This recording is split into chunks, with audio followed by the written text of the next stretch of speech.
Good morning, everyone. Let us continue with your chapter that we did yesterday. That is chapter 2 from geography. That is globe, the Earth's model, right? Page number 17. Page number 17. Okay. So previously, in the last class, we have discussed up till page 18. That is the ways in which a globe is useful to us. That was the last topic. Now let us see location. And in location, there are two different types. That one is called relative location. The other one is called absolute location. So, what first of all, what do you mean by location? That we will see. Next, what do you understand by the term relative location and absolute location? Or you can also say the difference between relative and absolute location. All right. Go to page number 18 as I read out. Please look into your text, and in between, I may ask you to underline some of the important words. Please do the needful. Location refers to the place or position that something occupies in space or on earth. Underline that. What is location? The very first sentence says, what do you mean by location? It means basically the position, the place of any particular thing which occupies a certain space on earth. Now, location can be absolute or relative. Every place has a location which we sometimes understand in relation to the location of other places. For example, in order to describe the location of your classroom, you may say that it is next to the staff room. Now, here, the location of the place that we originally refer is called the relative location. Alright. So, relative location means location which is described with the help of, what do you call, some other locations. Okay. Now, for example, if I tell you that in order to reach this particular area, in order to reach this particular temple, okay, just go to that near that what do you call, near that shop, and on the right hand side of the shop, you will find this temple. So the name that shop, as I told you, on the right hand side, the actual reference I gave you of that particular shop. So go to the shop, and on the right hand side, you'll find the temple. So that particular shop is called relative location because that is the place that we are originally referring to. Okay. So I repeat, the place to which we originally refer is called the relative location. Now, every place on earth has a unique and definite location, be it a city, a house, or a shop. Each one of these places has an address of its own, and that is called absolute. Alright. Now, the difference between relative and absolute is that in relative, what happens? We actually refer to to an original location, and with the help of that referral location, we locate another place. But when it comes to absolute location, the absolute location is the unique and definite location of, be it a city, be it a house, shop, or whatever. Okay, the exact location of that body without any reference. That's called absolute location. Now, how to determine the absolute location of a place? Relative location is very simple, right? We give a reference, and along with the reference, that go next to this or at the back of this, in the you can say just beside this, or opposite of this particular thing. So opposite, back, with this we are giving a reference of that particular location. But how to determine the exact location without any reference? Geographers and cartographers. I believe I already told you what you mean by this cartographers and geographers, right? Did I tell you? Please underline these two terminology. Geographers and cartographers use a geographic grid system with the help of which the location of any place on the earth can be found. You must have noticed lines crisscrossing a globe or a map. So basically, they are telling, they're talking about the lines of latitude and longitude, okay, which cross one another. Now, these lines which cross one another, that is the latitude and longitude, they form the grid system, which is known as gratis graticule. All right. So underline this latitude, longitude. I hope you're already aware of. Maybe I think you have come across in the previous class. Yes, but graticircle. Graticircle means the grid system which is formed by the intersection of latitude and longitude is called graticule. Okay, I repeat, the intersection which is formed by the lines of latitude and longitude, the grid system, because of the intersection of latitude and longitude, is called graticule. All right. Next, so the absolute location of a place would be mentioned as a latitude number followed by the longitude number. For example, The absolute location of Mumbai on the globe is 18 degree north latitude and 72 degree east longitude. Okay, so I hope you got an idea, you got a picture about this. Okay, how to get the exact. So basically, it is with the help of a latitude and longitude that we are able to define the exact location of a place, or else without the help of this particular lines, that's latitude and longitude, even with their imaginary lines. Okay, and that is why that is the role, that is the main purpose of this line that they serve to to figure out a location so that exact location of a particular place can be determined. Now let's see what do we mean by latitude. Latitudes are circular imaginary lines that run horizontally in a west-east directions. Underline that. The circular lines horizontally, horizontal and vertical. This is vertical. This shape is called horizontal. Okay. So latitude. Suppose if this is the globe, so latitude runs this way, horizontally, huh? Not from north to south, from west to east. The equator is the central latitude as well as the longest one. Another one, underline.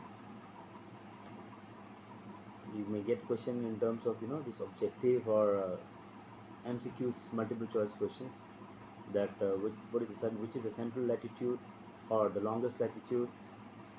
Now this divides the Earth into two. This means the equator. It divides the Earth into two equal halves. That is the north and the south. Each half is called the hemisphere, the northern hemisphere and the southern hemisphere. The equator represents the 0 degree latitude and thus it is a reference point. Alright, underline this sentence. The equator represents the zero, means main center. Okay, and that is where is 0 degree. Any location you want to place above the equator, then it will be termed as 10, 20, 30, 40. It will go rising, increasing. But 10 degree north, 10, 20 degree north, 30 degree north, 40 degree north, like that.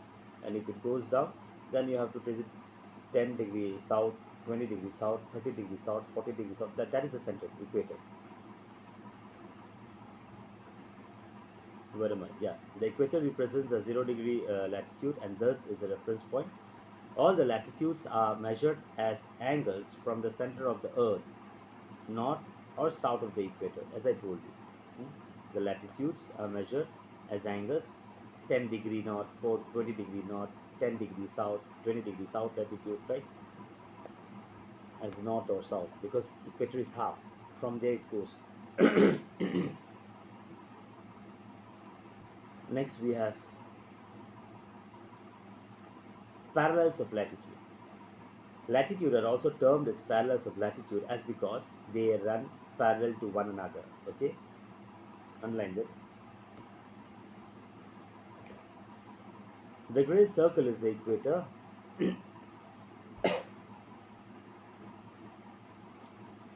The greatest the greatest circle is the equator, and the latitudes get shorter as you move towards north or south of the equator. As because as because we know that the shape of the earth is a spherical, it is form of sphere, like kind of a circle ball. So what happens in the center, you have, you play games, right? Football, basketball, whatever. In the center you see it has got the biggest area, the biggest circumference. But whereas as you go towards top or at the bottom, the circumference becomes smaller and smaller in size. So that is why the latitudes, even if you go towards north or south, it becomes shorter. Now, at the poles, that is right on top, North Pole and South Pole. At the poles, they become points, just points, dots. Okay.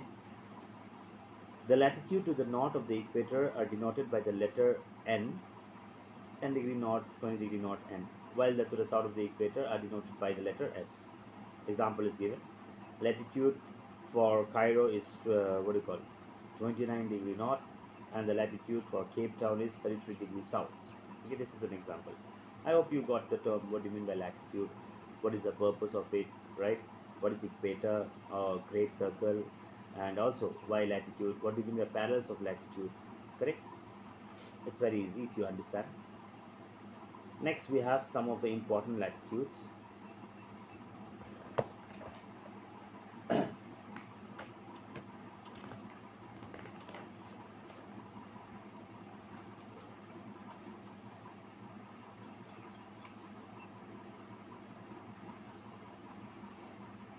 Okay, let us do this topic as well. There are 180 parallels of latitude in together. Okay, in together, the whole Earth has got 180 parallels of latitude. Now, since the equator is the center, okay, it starts it's 0 degree. So, 90 latitudes will be finding to the north and 90 to the south. Now, out of all these 180 latitudes, there are some important parallels of latitude, okay, and those are considered as a reference point in geography when, in order to trace a particular location, or you can say this what do you call the main uh, connecting point, okay. When we talk about this different zones, different areas, okay, the very first one is the equator, that's 0 degree. Next comes we have the Tropic of Cancer, which is what is the location? 23 half degree north. It lies in the northern hemisphere, Tropic of Cancer. There is an image given in page 19, figure 2.2, right on top left hand side. As you read out these points, okay, the important other parallels of latitude, just five mentioned out here. Please, with each point, look at the image. The Tropic of Capricorn, which is at 23 degrees south in the southern hemisphere. See, Tropic of Capricorn, just below the equator. Tropic of Cancer, above the equator, north, south. The Arctic Circle, 66 half degree north, and the Antarctic Circle, 66 half degree south. Okay, so these are the main important parallels of latitude. Now, these latitudes, right from the beginning, right from early days, it is believed that so, right from the beginning, right from the early days, it is believed that they mark the beginning and the end of the broad climatic zones of the Earth. I told you as I started this 5 point, this important parallels of latitude, that they help us in also determining, locating this what we call the geographical zones. The entire Earth, our whole Earth, is divided into various geographical zones, which helps us to understand climate. Do we have climate out here? When we will go to the chapter climatic condition or climate, you will have a proper understanding. All right, we'll see if we have this chapter next. Okay. Next we have the thermal zone.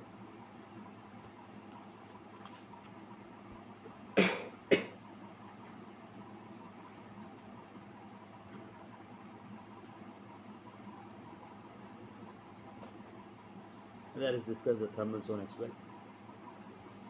There are three major thermal zones into which our planet is divided, and thermal zones are also known as heat zones.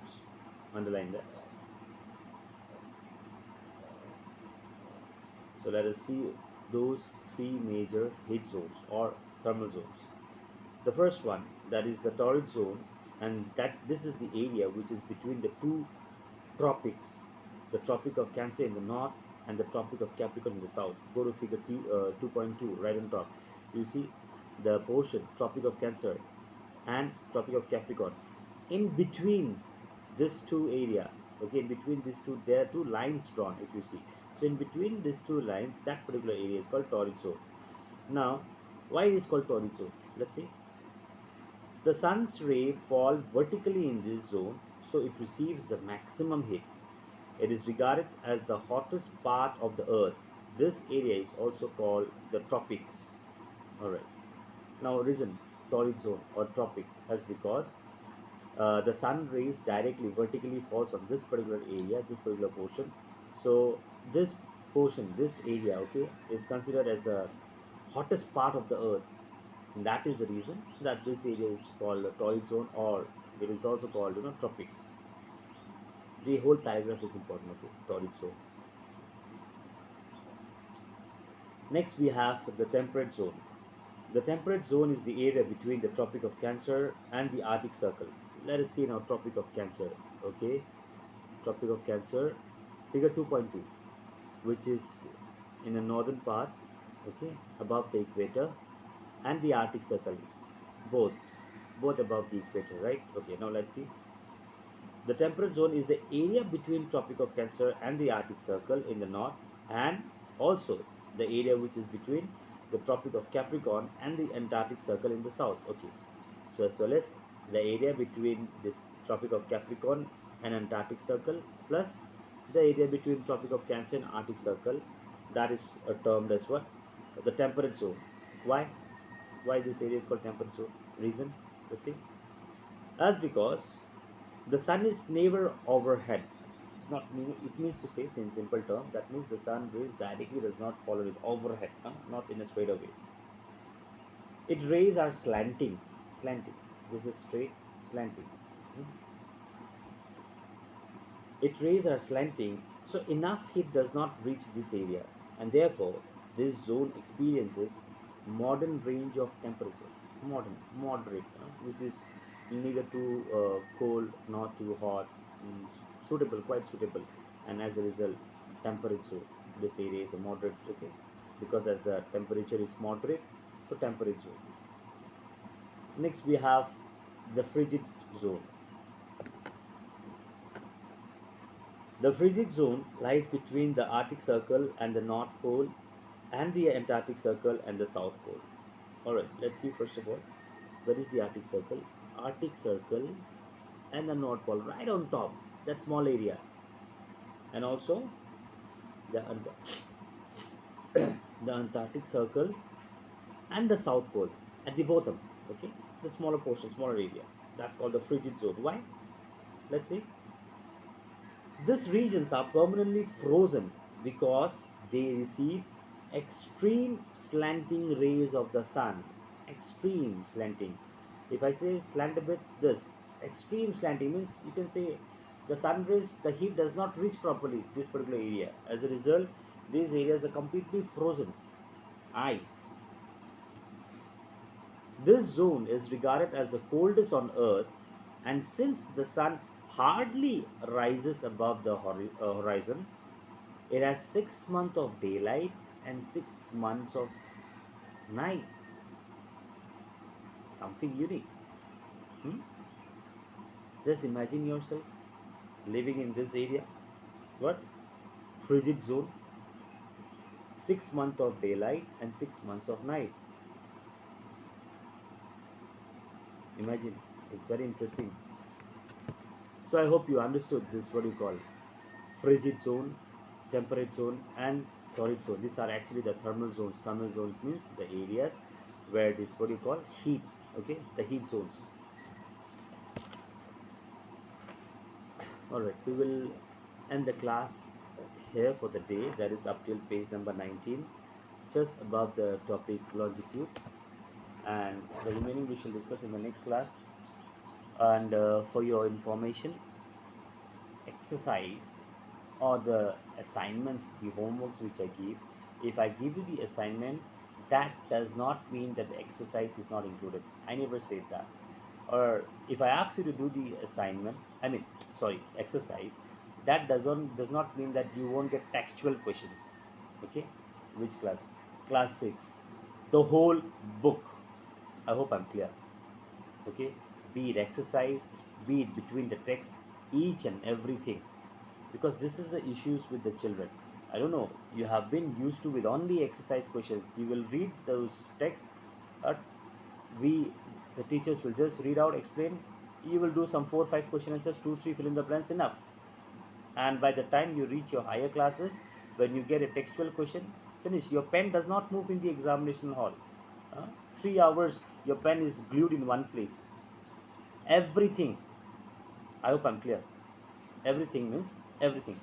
Okay, so don't be in that misunderstanding. Okay, in that imaginary world. No, sir is giving us the textual questions as assignment homework, so as exercise nothing is needed. We don't have to read. It's excluded. Who said that? When did I tell you? At times I give you textual questions, at times I ask you to do exercise. Everything simple as that. See you in the next class. Study well.